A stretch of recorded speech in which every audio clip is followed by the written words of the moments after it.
Shalom semuanya. Hari ini tanggal 25 Desember 2020. Kita merayakan Natal bersama-sama.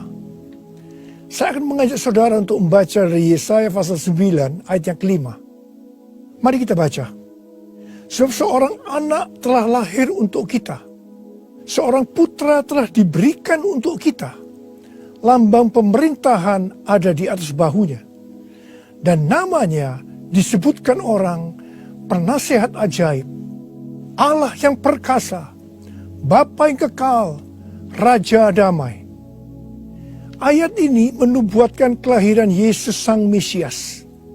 Tema Natal untuk tahun 2020 adalah lahirnya Yesus Sang Mesias.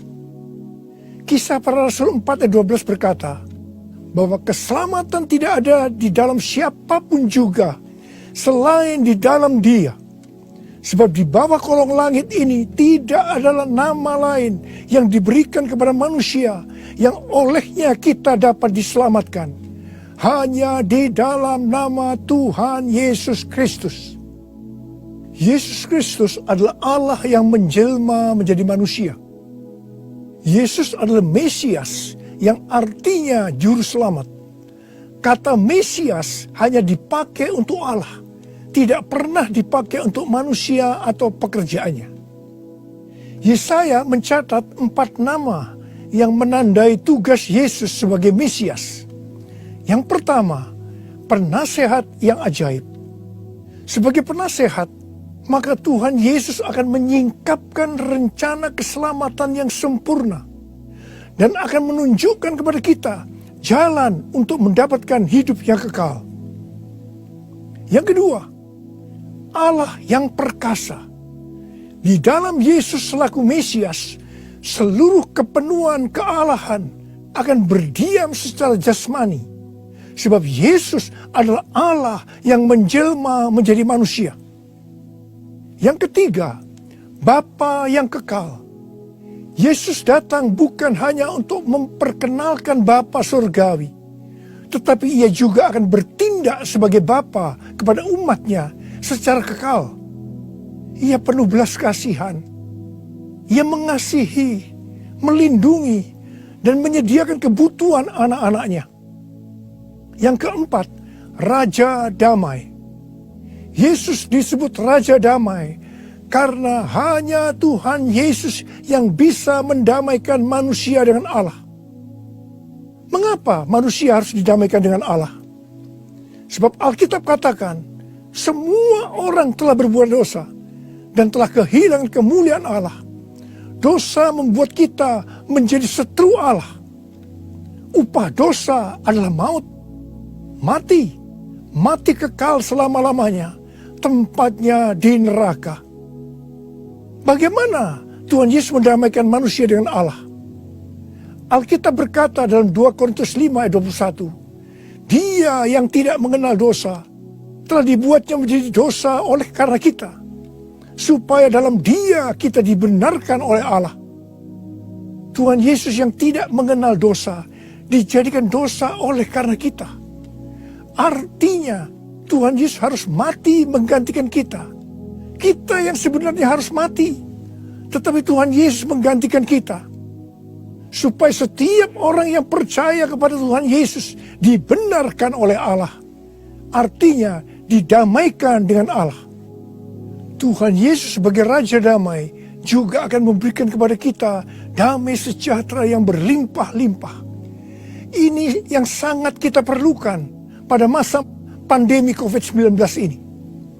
Yesaya 48 ayat 18 berkata, Sekiranya engkau memperhatikan perintah-perintahku, maka damai sejahteramu akan seperti sungai yang tidak pernah kering.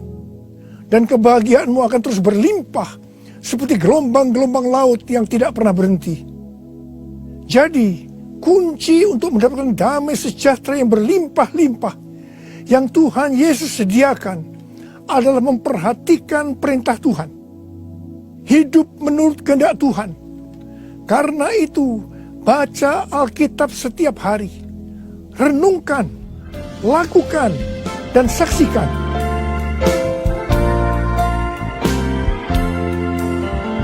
Yesus telah lahir ke dalam dunia ini. Lambang pemerintahan berada di bahunya. Namanya Penasehat Ajaib, Allah yang perkasa, Bapa yang kekal, Raja damai. Semua manusia pujilah dan sembah Dia, glory bagi Dia. Haleluya, amin. Haleluya, amin. Haleluya, amin.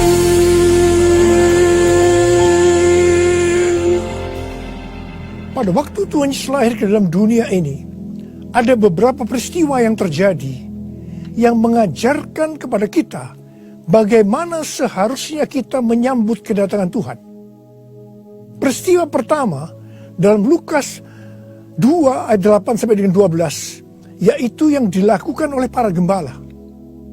Pada waktu para gembala sedang menjaga ternak di waktu malam, tiba-tiba mereka didatangi oleh malaikat Tuhan, dan kemuliaan Tuhan meliputi mereka. Mereka sangat ketakutan. Malaikat berkata kepada para gembala, "Jangan takut, sebab sesungguhnya aku memberitakan kepadamu kesukaan besar untuk seluruh bangsa. Hari ini telah lahir bagimu Juru Selamat, yaitu Kristus Tuhan di kota Daud. Dan inilah tandanya bagimu. Kamu akan menjumpai seorang bayi dibungkus dengan lampin dan terbaring di dalam palungan." Mereka tidak mengerti apa yang dikatakan oleh malaikat tadi. Tetapi mereka taat, pergi ke Bethlehem di kota Daud untuk menjumpai Sang Mesias. Di sini kata kuncinya adalah ketaatan. Peristiwa kedua di dalam Lukas 2 ayat 13 dan 14, yaitu adanya nyanyian para malaikat dan banyak bala tentara surgawi yang memuji Allah. Kemuliaan bagi Allah di tempat yang maha tinggi, dan damai sejahtera di bumi di antara manusia yang berkenan kepadanya. Di sini kata kuncinya adalah doa, pujian, penyembahan bersama-sama dalam unity siang dan malam. Peristiwa yang ketiga ada di dalam Matius 2 ayat 11 bagian A, yaitu waktu orang Majus sujud menyembah Sang Mesias. Di sini kata kuncinya adalah sujud menyembah Sang Mesias. Peristiwa yang keempat terdapat dalam Matius 2 ayat 11b. Orang Majus membuka tempat harta bendanya dan mempersembahkan emas, kemenyan, dan mur. Di sini kata kuncinya adalah mempersembahkan emas, kemenyan, dan mur.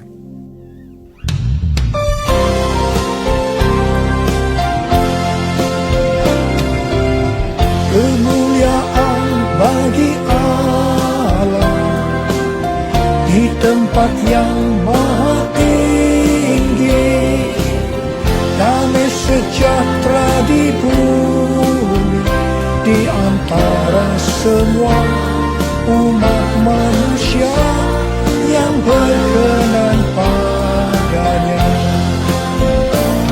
yang berkenan padanya.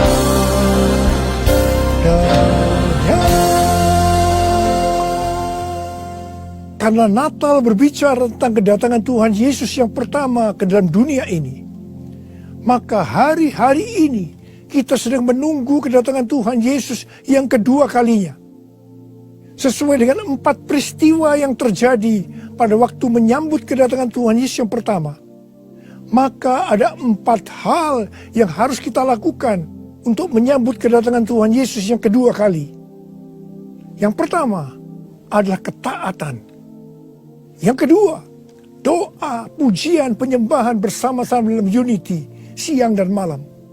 Yang ketiga, sujud menyembah Tuhan Yesus. Dan yang keempat, mempersembahkan emas, kemenyan, dan mur. Mari Sekarang kita akan melihat penjelasannya satu persatu. Yang pertama, tentang ketaatan. Tuhan Yesus memberitahukan kepada kita bahwa kedatangannya yang kedua kali akan terjadi setelah Injil Kerajaan diberitakan di seluruh dunia, menjadi kesaksian bagi semua bangsa. Karena itu bagi kita yang merindukan kedatangannya, kita pasti sungguh-sungguh untuk menyelesaikan amanat agung Tuhan Yesus. Pentakosta ketiga akan memberikan kepada kita kuasa untuk menyelesaikan amanat agung Tuhan Yesus.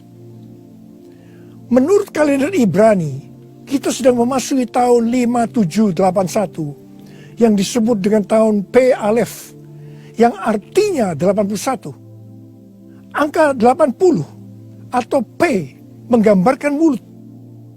Dan angka 1, Alef, itu merupakan permulaan yang baru. Yohanes 1 ayat 1 berkata, pada mulanya adalah firman. Firman itu bersama-sama dengan Allah. Dan firman itu adalah Allah. Di sini kita diingatkan bahwa untuk menyambut kedatangan Tuhan Yesus yang kedua kalinya, kita harus hati-hati dengan mulut kita. Harus hati-hati dengan perkataan kita. Termasuk menuliskan kata-kata di media sosial. Diingatkan bahwa mulut bukan digunakan untuk gosip, untuk menjelekkan orang lain, untuk menghakimi orang lain, kata-kata kotor, hoax. Tapi biarlah yang keluar dari mulut ini, biarlah perkataan kita adalah firman Tuhan. Di dalam Matius 12 ayat 36 dan 37, Tuhan Yesus berkata kepada kita bahwa setiap kata sia-sia yang diucapkan orang harus dipertanggungjawabkannya di hari penghakiman. Karena menurut ucapanmu engkau akan dibenarkan, dan menurut ucapanmu pula engkau akan dihukum. Karena itu, hati-hati dengan ucapanmu, hati-hati dengan perkataanmu, hati-hati dengan apa yang kau tulis di medsos. Yang kedua, doa, pujian, penyembahan bersama-sama dalam unity siang dan malam. Ini berbicara tentang restorasi Pondok Daud. Ini berbicara tentang menara doa. Ini berbicara tentang keintiman dengan Tuhan. Orang yang hidupnya intim dengan Tuhan pasti merindukan kedatangan Tuhan. Sesuai dengan 2 Timotius 4 ayat 8. Maka orang yang merindukan kedatangannya akan mendapatkan mahkota kebenaran. Ada berapa banyak yang merindukan mahkota kebenaran? Angkat tangan saudara. Yang ketiga, sujud menyembah Tuhan Yesus. Sujud menyembah Tuhan Yesus artinya dengan segenap hidup kita melakukan segala kehendak Tuhan. Jadi segala sesuatu yang kita lakukan, kalau itu menyenangkan hatinya Tuhan, itu artinya kita sujud menyembah Tuhan. Kisah Para Rasul 13:22 berkata bahwa tentang Daud Allah telah menyatakan, aku telah mendapatkan Daud bin Isai, seorang yang berkenan di hatiku dan yang melakukan segala kehendakku. Daud adalah seorang yang berkenan di hati Tuhan, karena Daud melakukan segala kehendak Tuhan pada zamannya. Itu artinya Daud sujud menyembah Tuhan. Saya selalu merindukan Tuhan berkata kepada saya, aku telah menemukan Niko bin Noto Raharjo, orang yang berkenan di hatiku dan melakukan kehendakku. Apakah saudara merindukan hal yang sama seperti apa yang saya rindukan? Yesus, kau ku sembah, Yesus, kau ku sembah, saat yang indah ini kau ku sembah. Pujian ku naikkan dan kasih ku berikan. Yesus, Tuhan mulia, Engkau aku sembah. Yesus, Tuhan mulia, Engkau aku sembah.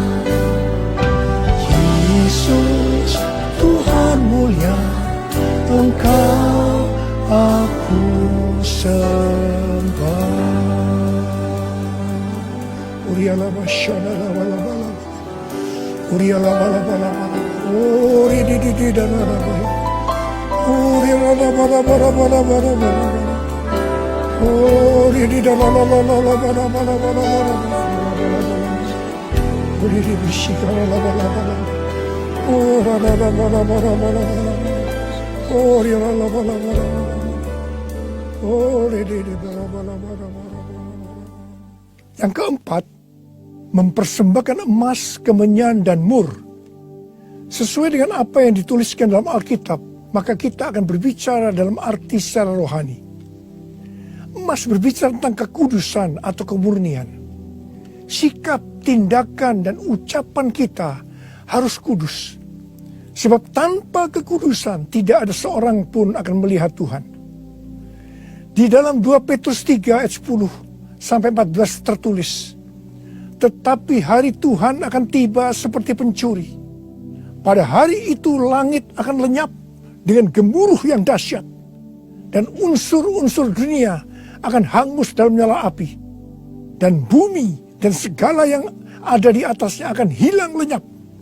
Jadi, jika segala sesuatu ini akan hancur secara demikian, betapa suci dan salehnya kamu harus hidup, yaitu kamu yang menantikan dan mempercepat kedatangan hari Allah. Pada hari itu langit akan binasa dalam api, dan unsur-unsur dunia akan hancur karena nyalanya. Tetapi sesuai dengan janjinya, kita menantikan langit yang baru dan bumi yang baru, di mana terdapat kebenaran. Sebab itu saudara-saudaraku yang kekasih, sambil menantikan semuanya ini, kamu harus berusaha supaya kamu kedapatan tak bercacat dan tak bernoda di hadapannya dalam perdamaian dengan Dia. Emas biasanya dikaitkan dengan kekayaan, kesuksesan, dan kekuasaan. Kebanyakan motivasi dari orang yang bekerja atau berusaha adalah untuk mendapatkan ketiga hal ini untuk dirinya sendiri. Tetapi kita diminta untuk mempersembahkan semuanya itu kepada Tuhan. Sehingga kita tidak akan cinta uang, kita tidak akan sombong, dan tetap mengasihi sesama manusia seperti mengasihi diri sendiri. Emas juga berbicara tentang sesuatu yang mahal harganya. Saya tidak tahu apa yang mahal harganya bagi saudara. Mungkin itu uang, mungkin waktu yang kita punya, mungkin itu harga diri. Tuhan mau semuanya dipersembahkan kepada Dia. Abraham diminta untuk mempersembahkan Ishak, anaknya yang tunggal, yang sangat berharga dan dikasihinya, yang didapatkan pada masa tuanya. Abraham lulus ujian ketika ia dengan rela mempersembahkan Ishak, hartanya yang paling mahal, dan Tuhan memberkati Abraham beserta keturunannya berlimpah-limpah-limpah. Sekarang kita akan berbicara tentang kemenyan. Yang pertama, kemenyan berbicara tentang korban. Sesuai dengan Roma 12 ayat 1, kita diminta untuk mempersembahkan tubuh kita sebagai korban yang hidup, kudus, dan berkenan kepada Tuhan. Itu adalah ibadah kita yang sejati. Kita harus hidup bagi Tuhan, menyembah Dia, menaati Dia, bersama Dia menentang dosa, membela kebenaran, menolak dan membenci kejahatan, melakukan pekerjaan yang baik untuk orang lain, seperti yang dilakukan oleh Tuhan Yesus, mengikut Dia, melayani Dia, hidup dipenuhi Roh Kudus, dan hidup sesuai pimpinan Roh Kudus. Hidup kudus dan berkenan kepada Tuhan, itu artinya kita harus memisahkan diri dari dunia dan makin intim dengan Dia. Jadi, untuk hidup kudus dan berkenan kepada Tuhan, kita harus berkorban. Korban itu sesuatu yang menyakitkan bagi kedagingan kita. Tidak benar kalau menjadi orang Kristen yang santai, bisa berbuat apa saja dan tetap masuk surga. Yang kedua, kemenyan berbicara tentang persembahan yang menyenangkan hatinya Tuhan. Yang ketiga, kemenyan berbicara tentang doa. Doa yang dilakukan setiap waktu dalam roh dengan tidak putus-putusnya untuk orang kudus. Ini merupakan senjata Allah untuk melawan tipu muslihat iblis. Hari-hari ini kita sedang memasuki masa peperangan rohani yang dahsyat untuk merebut jiwa-jiwa dari tangan si iblis. Sekarang kita akan berbicara tentang mur. Mur berasal dari bahasa Ibrani mor dan bahasa Yunani smurna yang artinya pahit. Ibrani 12 ayat 15 berkata, jagalah supaya jangan ada seorang pun menjauhkan diri dari kasih karunia Allah, agar jangan tumbuh akar yang pahit, yang menimbulkan kerusuhan dan yang mencemarkan banyak orang. Jangan sampai mempunyai akar pahit. Ingat Amsal 4 ayat 23 yang berkata, jagalah hatimu dengan segala kewaspadaan, karena dari situlah terpancar kehidupan. Ingat, kita mau hidup kekal selama-lamanya atau mati kekal selama-lamanya tergantung pada hati kita. Kalau hati kita kotor oleh akar pahit, maka akan mati kekal selama-lamanya. Kalau mulai muncul akar pahit, cepat datang ke hadapan Tuhan Yesus. Serahkan itu, bertobat, minta ampun. Karena selama ini menjauhkan diri dari kasih karunia Allah, maka engkau akan selamat. Mur juga berbicara tentang pengurapan. Salah satu bahan untuk membuat minyak urapan adalah mur. Pengurapan yang diberikan oleh Tuhan kepada kita harus dikembalikan kepada Tuhan. Bukan untuk popularitas, mencari kekayaan, atau kepentingan-kepentingan lainnya. Sekali lagi, saya akan mengingatkan saudara bahwa kedatangan Tuhan Yesus sudah sangat-sangat dekat. Mari kita mempersiapkan diri kita untuk menyambut kedatangannya dengan melakukan 4 hal tadi. Selamat Hari Natal 2020. Tuhan Yesus memberkati saudara berlimpah, limpah, limpah.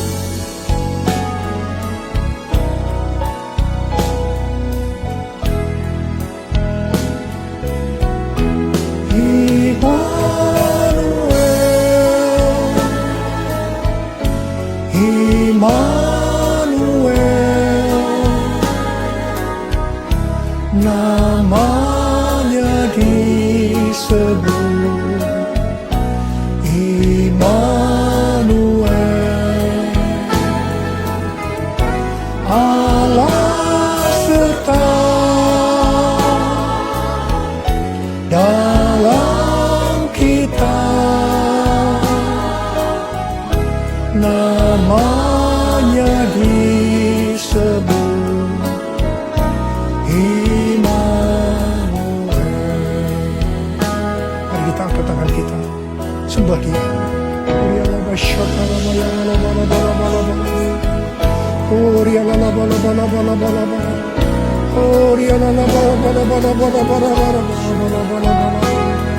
Oh Jesus, oh Tuhan Yesus, Tuhan Yesus, Tuhan Yesus, Tuhan Yesus, Tuhan Yesus, terima kasih ya Tuhan.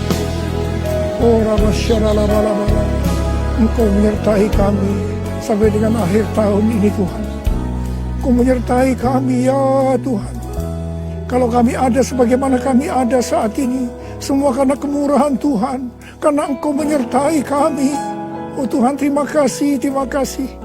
Hamba berdoa Tuhan, hamba berdoa untuk anak-anak-Mu sebentar lagi akan memasuki tahun yang baru, berkat-Mu melimpah buat mereka ya Tuhan.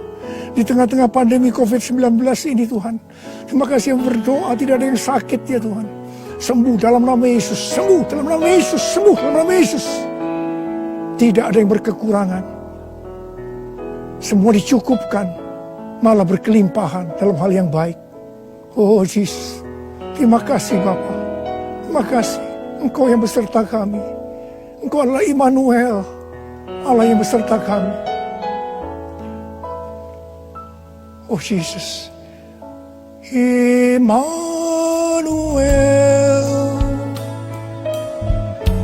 Immanuel,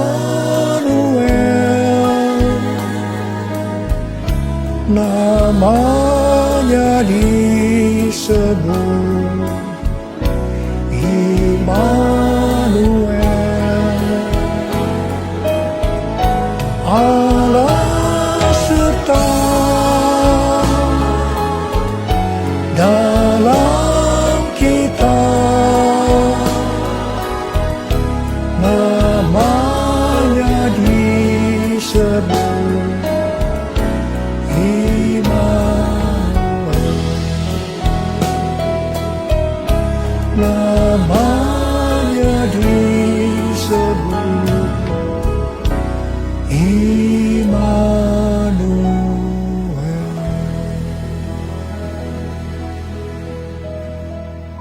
Terimalah berkat Tuhan. Kasih karunia berlimpah-limpah daripada Allah Bapa di dalam Anak yang tunggal Yesus Kristus. Persekutuan yang manis dengan Roh Kudus menyertai saudara sekalian mulai hari ini sampai Tuhan Yesus datang menjemput kita di awan-awan dan bahkan sampai selama-lamanya. Yang percaya bersama-sama katakan amin.